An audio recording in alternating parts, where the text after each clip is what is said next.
Revelation 2460. From the 28th and the 29th of August 1942. Greatness and essence of the eternal deity.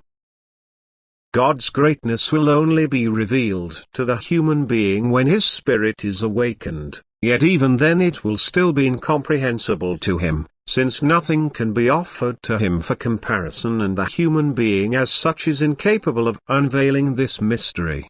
For God's greatness cannot be measured by earthly standards, nor is it a changeable concept.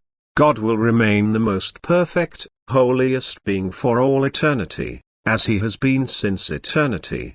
And yet, this perfect being will take care of the most inconspicuous creature, since it was created from his hand, through his will of love. And yet, the eternal deity appears to people as a being which acts in a narrowly limited way, because it holds the individual person responsible for what he does. However, God's gift of grace enables the human being to carry out what God demands of people.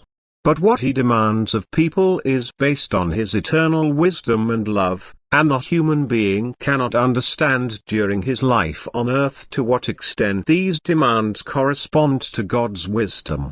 This can only be made understandable to him in parables and images as long as the human being is receptive to them. And this receptivity is again dependent on whether and how man establishes a bond with God. Accordingly, man will also be able to penetrate the essence of the Godhead.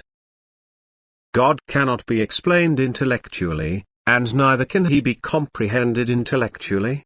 However, the more the intellect is active, the more unclear the concept of the eternal deity becomes to the human being, and he can also become completely confused, because the recognition of the eternal deity does not depend on the sharpness of the intellect but on the feeling of the heart. Thus the loving human being will sensitively form an idea of God which corresponds more closely to the truth than the image the human being creates of him by virtue of his intellect.